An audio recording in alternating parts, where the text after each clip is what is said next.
जय हिंद।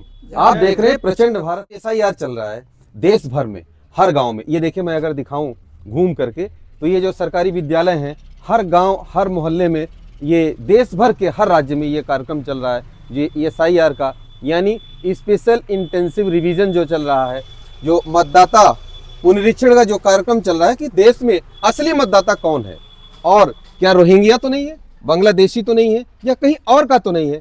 हम आए आज यही पड़ताल करने के लिए, ग्राउंड रिपोर्टिंग करने के लिए कि वास्तव में ग्राउंड में क्या हो रहा है। अब जब मैं बीएलओ की बात करूं, यानी बूथ लेवल अफसर, उसके पास परेशानी क्या है। हर तरह के लोग आ रहे हैं, पढ़े लिखे भी लोग आ रहे हैं, अनपढ़ भी लोग भी आ रहे हैं, जो गांव में रह रहे हैं वो भी आ रहे हैं, और जो गांव से बाहर रहते हैं वो फोन करके, अब उनके पास प्रेशर बहुत ज्यादा। ये लोग जो खड़े हैं ये गांव के नागरिक हैं।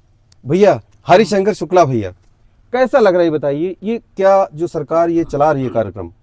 ये कार्यक्रम बहुत अच्छा चल रहा है, जी। इसको चलना चाहिए, इसी तरीके से होना ही चाहिए। जी। इसलिए कि जो भाई यहाँ के मूल निवासी हैं वो रहें, जो यहाँ के निवासी नहीं है वो लोग जाएं बाहर। हाँ, ये जो बात कह रहे हैं हरिशंकर भैया, ये कहने का मतलब ये जागरूक नागरिक का ये कर्तव्य है कि हम अपनी उपस्थिति जहाँ होनी चाहिए वहाँ दर्ज कराएं। बिल्कुल बिल्कुल, इसका मतलब यही है ना? हाँ हाँ हाँ, इसका मतलब यही है। आप गांव जो लोग बाहर हैं उनको क्या संदेश देना चाहते हैं?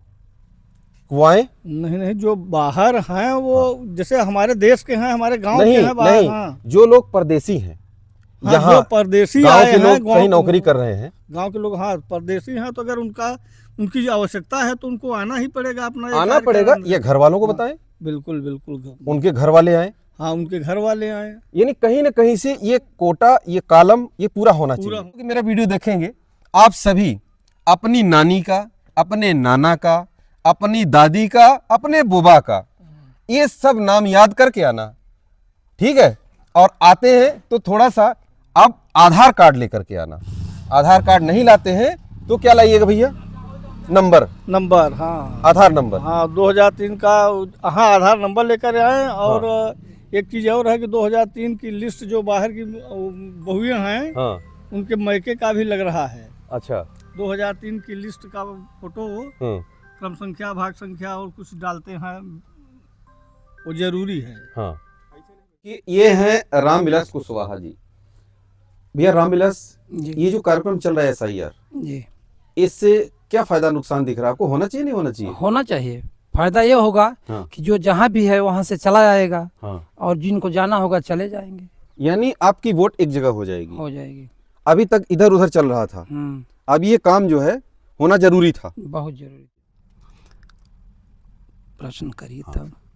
ये बताइए रामविलास भैया जी कि ये जो एसआईआर चल रहा है, जी, ये जो फॉर्म भरा जा रहा है, हाँ, इससे क्या फायदा होगा? इससे फायदा यही होगा कि एक ही वोटर जो है यहाँ प्रयागराज में भी दे रहा है वोट, और वो जा करके फिर से गाजीपुर में भी दे रहा है, बिहार में भी दे रहा है।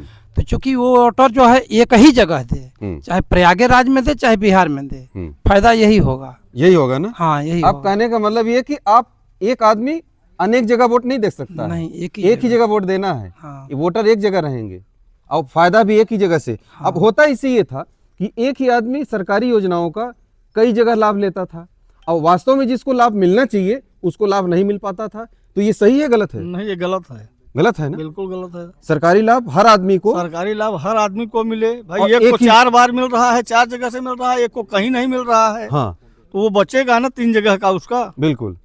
तो भाई जो जिसको नहीं मिल रहा है उसको भी मिलेगा। अरे 5 आदमी में 10 आदमी की गिनती होती थी तो कम से कम वो गिनती तो संख्या सही रहेगी। अच्छा, अब तो 5 की गिनती होगी ना। यानी वही 5 आदमी डबल काम करते थे तो 10 की गिनती होती थी। 5 आदमी 10 आदमी हो जाया करते थे। हाँ। मुझे लगता है आने वाले दिनों में जो हमारी जनसंख्या बढ़ रही थी उसको भी थोड़ा सा काउंटिंग में परिवर्तन होगा। बिल्कुल होगा, होगा, अवश्य होगा ना? बिल्कुल।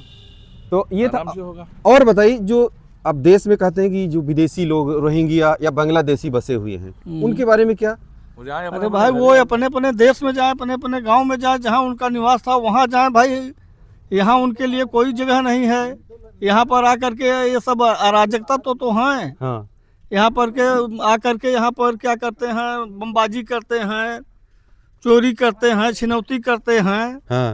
तो ये सब कम से कम निकल जाएंगे तो बंद तो हो जाए। बताइए हरिशंकर भैया कि जो लोग हमारे देश में कुछ विदेशी लोग जैसे कहते हैं बांग्लादेशी, रोहिंग्या, ये सब आ रहे हैं, उसी वजह से ये सब SIR किया जा रहा है। हाँ, इससे क्या फायदा होगा देश को? इस SIR से बहुत लाभ होगा। जितने भी अराजक तत्व हैं हमारे देश के, वो सब इसके माध्यम से पकड़े जाएंगे हाँ। और ये बाहर कर दिए जाएंगे। जो यहाँ पर गलत काम होता है, बमबाजी होता है, अपहरण होता है या बम ब्लास्ट होता है, ये सब करीब करीब कंट्रोल में हो जाएगा। कंट्रोल में होगा इससे? हाँ, इससे कंट्रोल में हो जाएगा। ये फायदा है। ये फायदा है। बोलिए। ये जो बीलो लोग आत्महत्या कर रहे हैं या सजा फांसी के डर से, जेल हो जाएगी इसके डर से हाँ। आत्महत्या कर रहे हैं, दबाव में आके गलत काम करवा रहे हैं उनसे कि नहीं इनका करो उनका करो। इस पर थोड़ा सुधार करें और उनको आश्वासन दिया जाए, उनका सपोर्ट किया जाए कि वो अच्छे से काम कर सके। अच्छा, ये ईमानदारी से काम बताइए, कर सके। आप लोग इतने वरिष्ठ हो गए हैं, इतनी उम्र हो गई है, और आप लोग अपने जीवन में बहुत सारे उतार चढ़ाव, बहुत बरसात गर्मी धूप देखे होंगे। देखे हैं सब लोग। तो इस प्रकार से अगर काम का प्रेशर आ रहा है BLOs के ऊपर, तो क्या आत्महत्या कर लेना चाहिए? नहीं करना चाहिए, गलत है, ये गलत है। गलत है ना? ये वैसे तो ये इनका ये स्वाभाविक चीज है, ये वही करता है जो काम चोर होता है। अगर दबाव पड़ा तो वो अपना जान छुड़ाने के लिए बोले यही सबसे रास्ता अच्छा है, तो ये काम नहीं करना चाहिए, इस पर कंट्रोल करें। हाँ, एक चीज और, जो लोग गलत काम कराना चाह रहे हैं कि उसका नाम डाल दो, उसका नाम काट दो, ये भी तो उन्हीं का नाम पहले दे दिया जाए ना। उन्हीं का नाम? हाँ, उन्हीं का नाम दे दिया और उन्हीं का काट दिया जाए। अच्छा, पहले उन्हीं का नाम काटा जाए जो ऐसा कर रहे हैं, जो ऐसा कर रहे हैं, जो गलत करवाने के चक्कर में पड़े, पहले उन्हीं का नंबर लगा दिया। उन्हीं का नंबर लगाया, उन्हीं को ओपन करे सामने। बोल रही है सर, इसका तो हम समझ रहे रीजन एकदम सही करा रहे हैं, इसलिए कि लोग दो जगह से करते थे। हाँ। एक गांव से भर देते थे, एक शहर में जाते थे, बसते थे, वहां से वोटर ID बनाते थे। हाँ। तो वो दो जगह का फायदा उठाते थे। कम से कम हम एक जगह से ही रह गए, चाहे वो गाँव से रहे चाहे शहर से रहे। अब एक जगह से उनका नाम कटना जरूरी है कि उसी तरह वोटिंग डबल हो जाती थी। तो अब वो एक ही जगह से रहेंगे। तो हमारे ख्याल से तो ये सही जा रहा है कि हर आदमी एक ही वोटर ID का पात्र बने। अब ये नहीं डबल शहर से भी हम जाकर बनवा ले, गांव में निवासी वहाँ का भी बनवा ले, उन सब चीज़ों से तो ये ठीक है। और समय इसका होना चाहिए थोड़ा काम करने के लिए, और बढ़ाना चाहिए। हाँ, बढ़ाना चाहिए था। बहुत जल्दबाजी में कर रहे हैं। गांव पे लोग, हम लोग जा रहे हैं, अभी प्रूफ फोटो लेके आए हैं खींच के। गांव पे लोग धान के खेत में घुसे हैं, वहां से हम लोग बुला के ला रहे हैं। हाँ। फिर भी आधार कार्ड नहीं दे पा रहे हैं, कुछ सामान नहीं दे पा रहे हैं। अगर माँ मिल रही है तो पिता का नहीं दे पा रहे, पिता मिल रहा है तो माँ का नहीं दे पा रहे हैं, और सब खेत में है इस टाइम। जबकि सुबह भी हम लोग लग रहे हैं, सुबह भी काम कर रहे हैं, शाम को भी काम कर रहे हैं। लोकल यहाँ के रहने वाले सुबह से शाम तक पूरा कर रहे हैं, फीडिंग का काम कर रहे हैं। हम लोग बहुत मतलब मेहनत से कर रहे हैं, और इस काम को हम समझ रहे हैं कि करना भी जरूरी है। अगर जब हम लोग सही नहीं करेंगे तो वो अनपढ़ गाँव के लोग कैसे काम करेंगे? हम ही लोग तो भरेंगे उनका सही फॉर्म। बिल्कुल। तो हम लोग को करना है मेहनत, और कर रहे हैं। हम तो बहुत दूर से आते हैं सर, 100 किलोमीटर दूर, कम से कम 8 बजे तक हम जाते हैं। मतलब हाँ, मुंडेरा मंडी से आगे एयरपोर्ट के पास से मेरा घर है। अच्छा। हाँ, हम सुबह 5 बजे के चले होते हैं, यहाँ जो है 8:30 पौने 9 के बीच में आते हैं। अब आज से स्कूल का टाइम इन्होंने 5 बजे कर दिया है। अब बताइए, जब हम यहाँ से 3:30 पे जाते हैं तो 8 पे पहुँचते हैं, जाम में फंसे रहते हैं। अब इस टाइम ये 5 बजे छोड़ेंगे तो हम 10 साढ़े 10 पे पहुँचेंगे, और 10:30 पे पहुँचेंगे तो मानी बात है कि सुबह फिर आना है। और हम लेडीज अगर कहीं जाम में फंस गए, ज्यादा रात हो गई, या कोई घटना भी 2-3 दिन पहले धूमन थाना में वकीलों को घिरा हुआ था, पूरा रास्ता बंद था। मेरा बेटा एक था, वो बाइक लेके जाने कहाँ गली कुछों से आके हमको 10 बजे रात निकाल के ले गया। तो धूमनगंज का एरिया आप जानते ही हो कैसे खतरनाक है। मैं वहाँ से यहाँ आती हूँ, और रही मजबूरी ये भी कि मैं यहाँ मेरे रहने की कोई व्यवस्था नहीं ना, मैं लेडीज हूँ अकेले। मेरे हस्बैंड बाहर रहते हैं, मेरे बच्चे बाहर सर्विस में हैं, मैं अकेले यहाँ लेडीज रुक भी नहीं सकती।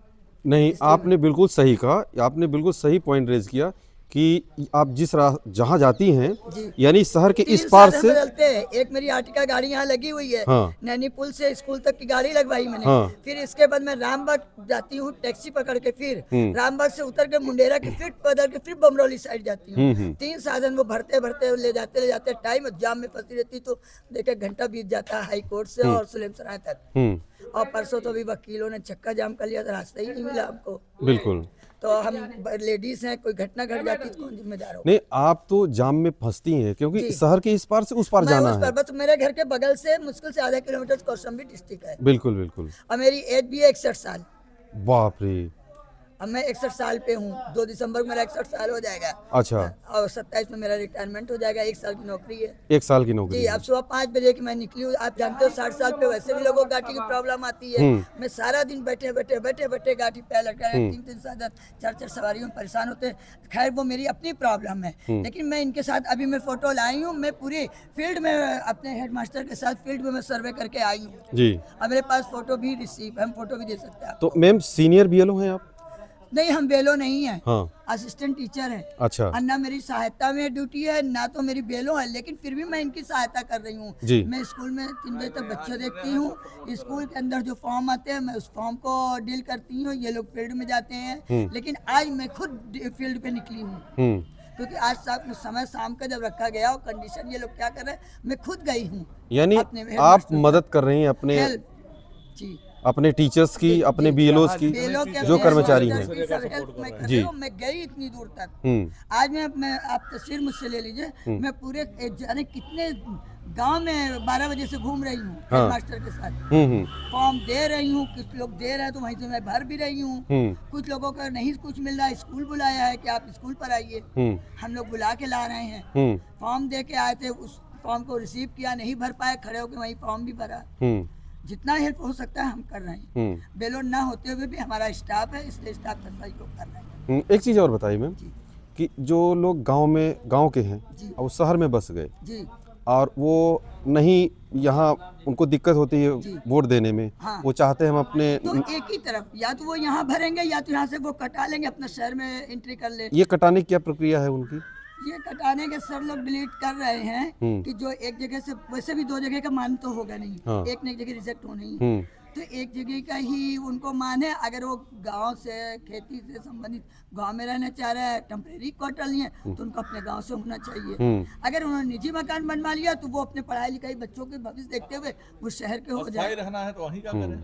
बाकी और हमारे हेडमास्टर साहब को बुला लीजिए, ठीक वो है, बता देंगे। थैंक यू मैं मैम, इनका सहयोग कर रही हूँ। Thank you. देखिए ये जो टीचर्स हैं, जो बीएलओ हैं, जो सीनियर टीचर्स हैं, जूनियर टीचर्स हैं, ये सब अपने काम में लगे हुए हैं यहाँ। ये इसलिए हैं, आप कोटेदार हो, ये कोटेदार भी, यानी देश के हर नागरिक की इसमें अहम भूमिका है। वो चाहे टीचर के रूप में, जो बीएलओ के रूप में काम कर रहे हैं, और चाहे ये जो बैठे कोटेदार हैं, और जो आम नागरिक है, वो सारे लोग।